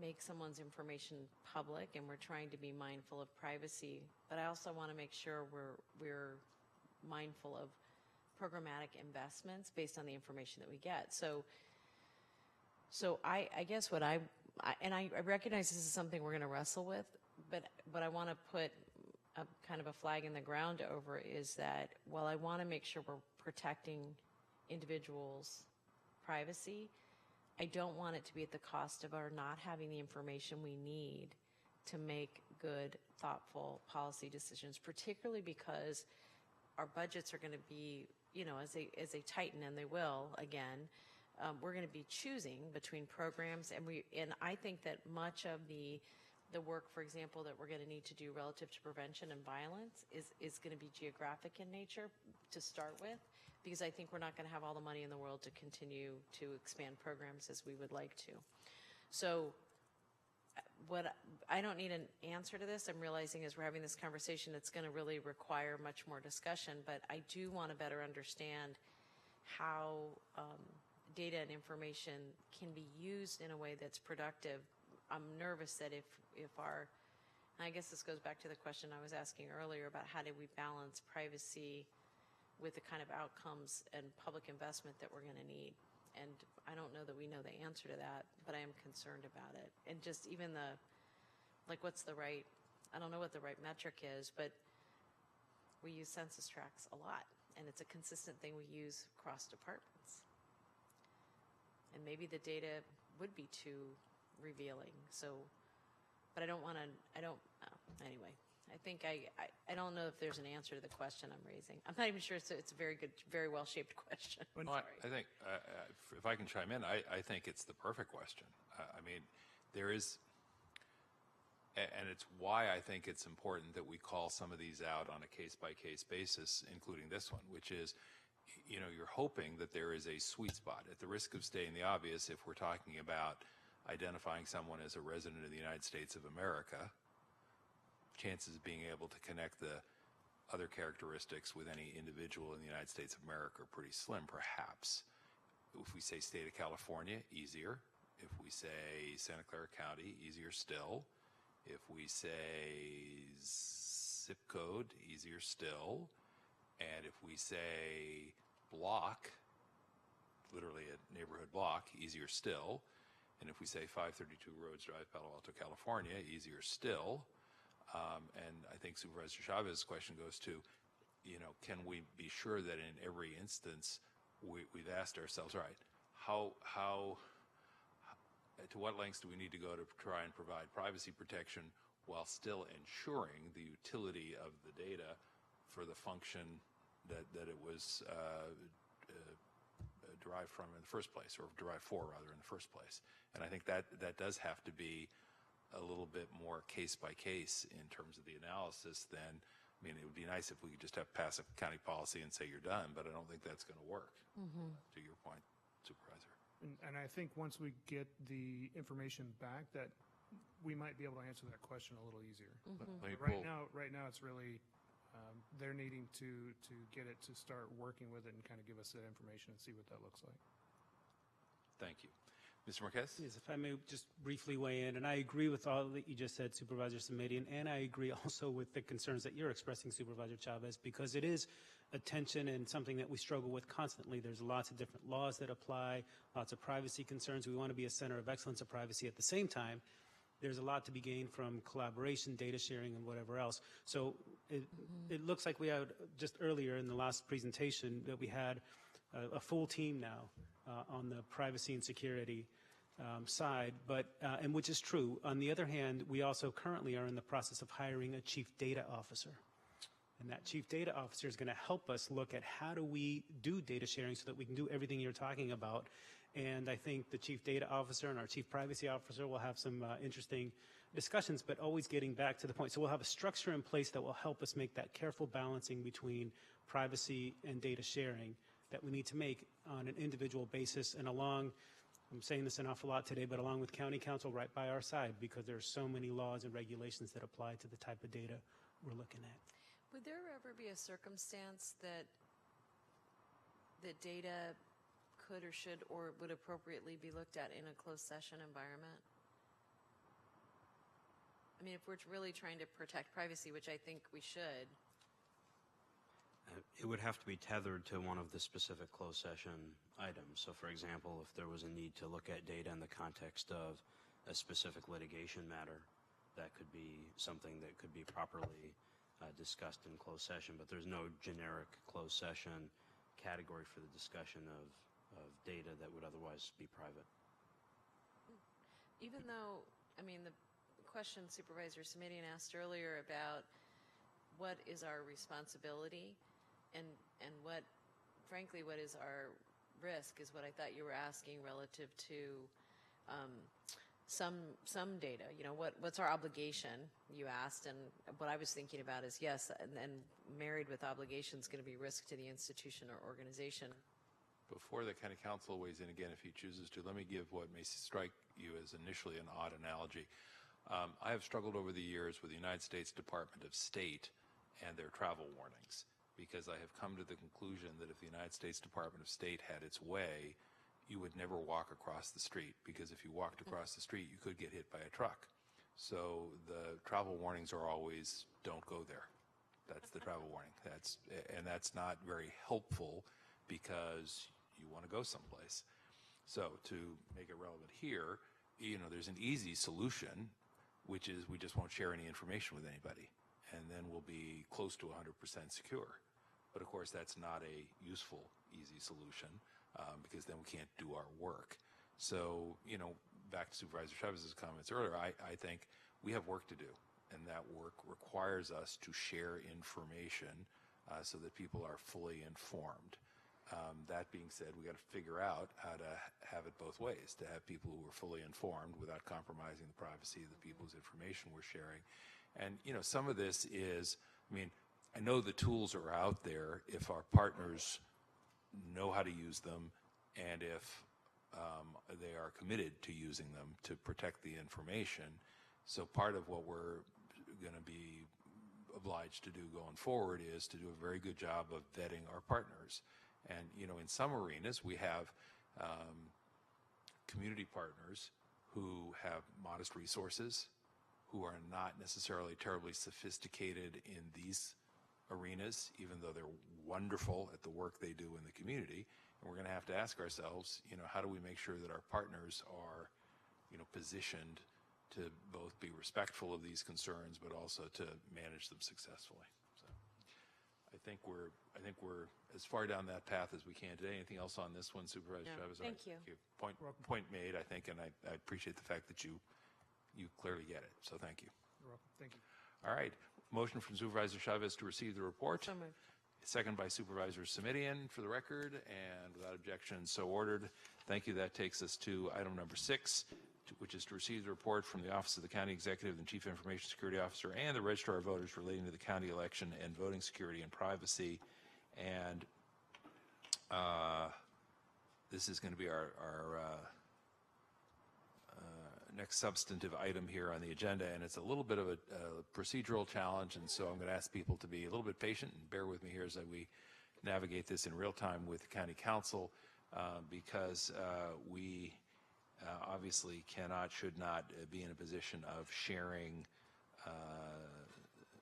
security information which would put our organization or the public's privacy at risk. By the same token, we're a public agency and we need to have as much of this conversation in an open and public arena as we possibly can without incurring that risk. So, Mr. County Council, I'm going to look to you from time to time, and if you want to lean in at some point, feel free to lean in, and we'll just, as I say, just try and navigate this as ably as we possibly can. Is there a presentation from staff on this? We have concerns that I raised at a previous meeting that Supervisor Cortese clearly raised with respect to a desire for an assessment. We're all mindful of the fact that we've got a June election coming right up, as well as a November election. Let me just, Supervisor Chavez, I think what it might be helpful to do for the team that's come up to the table is, let me just toss a couple of pieces of data out there in the mix, or a couple of concerns, so you know, at least in part, what's prompting my interest and concern. So I'm looking at a Washington Post article, and with the headline, "What We Know About the 21 States Targeted by Russian Hackers." Okay, that's a lot of states. Then subheads are breached, and a phrase I haven't heard before, sort of breached. Breached was Illinois, and they quote Bloomberg saying, in early July 2016, a contractor who works 2 or 3 days a week at the State Board of Elections detected unauthorized data leaving the network. According to Ken Menzel, General Counsel for the Illinois Board of Elections, the hackers had gained access to the state's voter database, which contained information such as names, date of birth, gender, driver's license, partial social security numbers on 15 million people, half of whom were active voters. As many as 90,000 records were ultimately compromised. Then there's reference to Arizona, where there's not an indication apparently that there was the same kind of compromise, but that the hackers did, however, and now I'm quoting again from the Washington Post article, They did, however, steal the username and password of a single election official in Gila County. Is it Gila County or Gila County? With a G. Gila County, state officials said. So that was obviously a source of concern. And then looking at testimony by Matt Blaze, which I believe is a real name, for a professor at the University of Pennsylvania Computer and Information Science Department. I was struck by a couple of the subheads in his testimony to Congress, one of which was DRE electronic voting systems prove vulnerable to a range of known exploitable security flaws. And I believe that DRE electronic voting systems are what we have. Yes? No? Yes. They are. So that was noteworthy to me. And then, and as soon as I read it, I thought, yeah, that makes sense, but I hadn't thought about it much, which was current electronic voting systems have not been engineered to resist nation-state adversaries. And then it goes on to say the traditional threat model against which electronic voting systems have been evaluated has been focused on resisting traditional election fraud, meaning somebody trying to steal an election. But that, 20 years ago, if somebody had said, do we have to be worried about a nation-state attack on our voting systems, I think that would have been considered a sort of an odd question. Today, it's not an odd question. So those are some of the concerns. And the last one I'll have is, or mention, is that we do, we have heard at the national level that security services, U.S. security services, intelligence services, have indicated that they expect a repeat performance of some kind. And while there hasn't been much discussion about counties as opposed to state secretaries of state for the most part, it occurs to me that out of the 3,100 counties in the country, that if you go to the top, I'm just going to say top 1%, meaning the top 30 counties of which we are one, you're probably looking at 25% of the nation's population in those larger counties. And so you could do a significant amount of damage by compromising a relatively small number of county systems. And that's why I think, the whole board expressed interest once the subject came up in your last report. So with all that cheeriness, who would like to start, dive in and give us the opening part of the report? So I'll get started. We definitely have heard your concerns, and we definitely monitor this type of reports all the time. We receive multiple reports from various federal sources and state sources, and we definitely have a plan in place, and we wanted to, I guess the next closed session, get into more particulars of that, but we definitely have a plan in place to ensure that the Register of Voters is aware of these threats, and we can put plans in place to make sure these threats are mitigated. All right, so we have, let me ask, Ms. Boucher, do you and your department want to make any preliminary remarks? It's sounding like maybe you'd like us to sort of lead the conversation here a little bit. At least, Mr. Dietrich, you may have a different approach, whatever's works for you. I don't have anything additional to add. Like Justin said, we're working together with the department to do the assessment. All right, then let me just ask a couple of quick questions. And so based on your report, Mr. Dietrich, which also comes under the name of Ms. Crowell, the Deputy County Executive, the Information Security Team, and I now know who that is comprised of, is going to conduct a security assessment, a threat assessment, penetration tests, and vulnerability assessments, yes? And the conversation got started on April the 5th as a sort of a first conversation on this specific assessment, and you're going to try and wrap that up by April the 30th. Do I have that right? And does that give you enough time, and do you have enough resources to then feel like you're well positioned with respect to an election that is coming right up in the first week of June, but in some respects even earlier than that, given the fact that we have earlier voting? So far, that's correct. We're working, very closely. We had the kickoff meeting in the beginning of April. Right now, we're kind of in the midst of it, so we just really don't have a lot of information to bring back and say whether or not what mitigation actions we have to take, or what other controls we need to put in place. So but it is a process has started, and going full speed ahead to ensure we can make sure that the June elections coming up are as protected as possible. All right. And one of the areas where, and here's what I'm going to do. I'm going to ask you to pause before you answer anything, so that you don't answer anything you don't think you should be sharing in the public appropriately and lawfully. I'm going to ask you also to pause so that if the county council wants to lean in and say that might be better addressed in closed session, we can be sensitive to that. As I say, this is a sort of a challenging and somewhat different environment.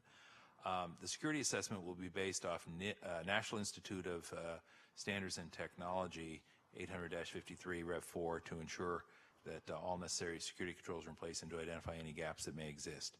I guess the question I would ask is NIST enough, particularly given the 2016 experience that we had across the country, and again, particularly given the comment I made earlier, which is, if I thought the existing standards in place were sufficient, life would be good. But unfortunately, I think what we've realized over the years is that we have relatively modest protections and safeguards in place in a lot of areas dealing with online security and data privacy.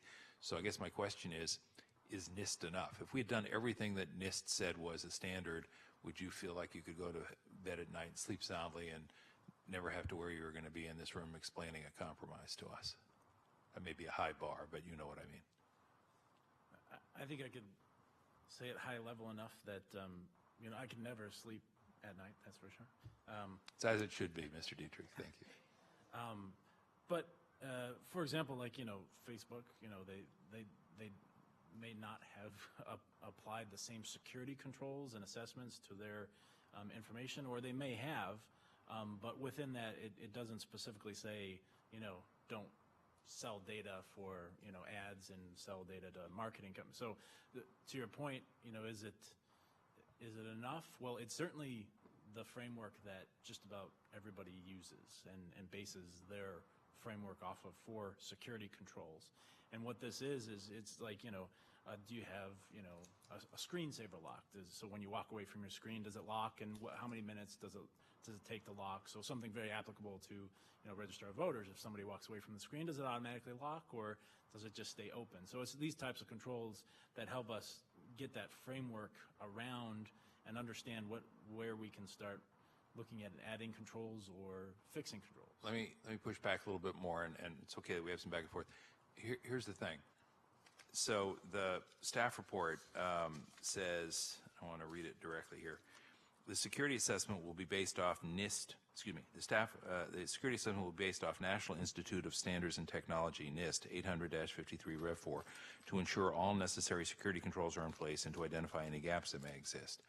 And I guess what I would say is I think we want the assessment to be based off what we think we need to do to keep our system safe, not the NIST standards, unless you're going to be prepared to say, if we do everything that the NIST standards require, our system will be safe. So I got you now. No, this is a baseline, essentially. So we don't think NIST and then we just go home and sleep.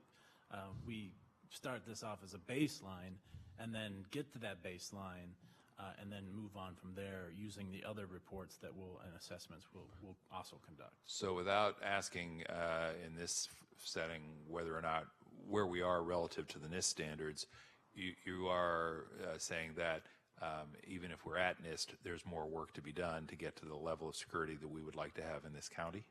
Or am I putting words in your mouth? Correct. No, it's okay. All right. Then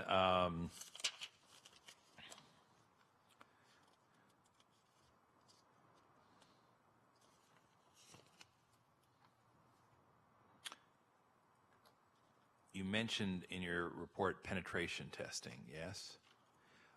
Have we ever thought about, or do we use external consultants to conduct penetration tests? Wouldn't want to get into those details. Okay. let me ask the next question, and if the answer is the same, I'll ask you in closed session, which is, I know you know what a bounty system is. Some places use a bounty system to see if there's somebody out there who can compromise the system, and if so, earns a bounty for demonstrating same and therefore giving us the opportunity to correct the problem, fix the bug. Do we use a bounty system? Would it make sense in this case to use a bounty system? Same answer as the last time? Prefer not to. Okay.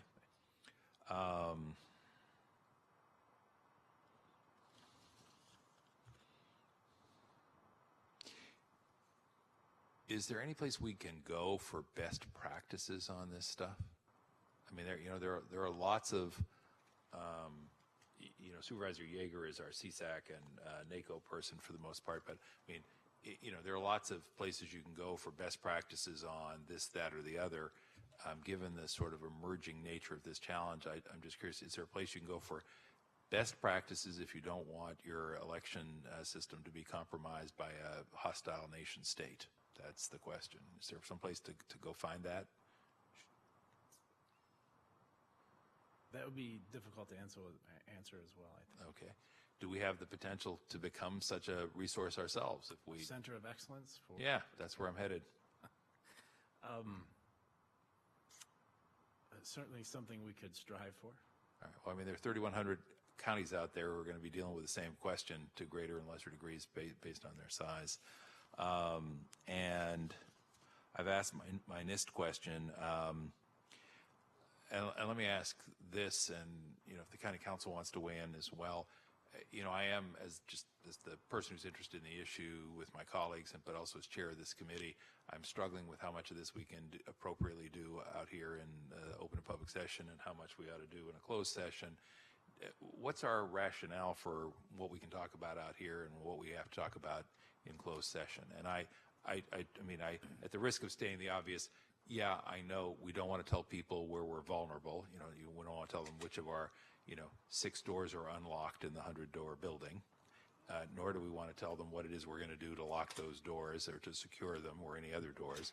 But other than that, is there some framework that we should be mindful of as we try and have these conversations as openly as possible, but still mindful of the need for security? One might even say on the one hand and on the other hand, depending on who they were. I mean, I think it raises a really good kind of core question here. We really look to what, in the opinion of the security professionals, they believe would constitute information that could make somebody, that could open us to vulnerability, that would undermine the very purpose of the exercise to try to increase the security. And what that is I think an exercise in judgment, and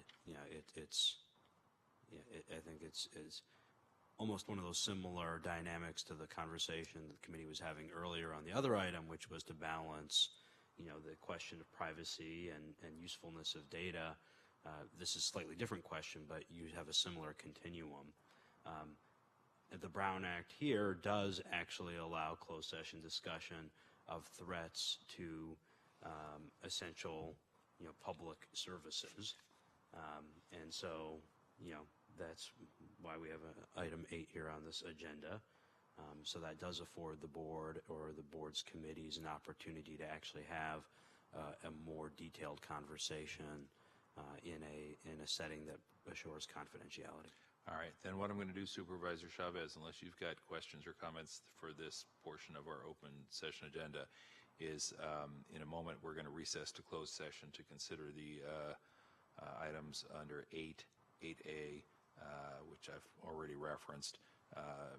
Mr. Williams, I note under item 7 that there's an announcement prior to recess to closed session. Do you want to make that announcement? Sure. The committee will meet in closed session to discuss item number 8 as listed on the agenda for the April 19, 2018 FGOC meeting. Thank you. Then in a moment I'm going to say we are recessed to closed session. We will then reconvene in open session for a report on closed session, and we will report we will announce any reportable action if there is any reportable action. Supervisor Chavez, I'm planning on that reconvening being no later than 3:25 so that we can go into closed session with the appropriately limited number of folks who should participate, and then no later than 3:25 we'll come back and reconvene for that announcement and then a subsequent adjournment. That being said, following item number 7, the announcement prior to recess, the announcement having been made, we now stand recessed into closed session to consider the items under 8A. We are recessed for that purpose. Thank you.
All right, ladies and gentlemen, thank you all very much for your patience. We will now reconvene in open session. And once again, this is the Finance and Government Operations Committee of the Santa Clara County Board of Supervisors. We are officially reconvened, and we have reconvened for the purpose of a closed session report. Let me ask the County Council if there is any reportable action. There were no reportable actions taken at the April 19, 2018 Finance and Government Operations Committee closed session meeting. Thank you very much. That takes us then to item number 10, which is to adjourn. And unless there are any other questions, Supervisor Chavez, for the panel who is back here, we will thank them for their attendance and participation today, as we do to all those who attended and participated today. Without objection, we are adjourned until our next regularly scheduled meeting. Thank you so much.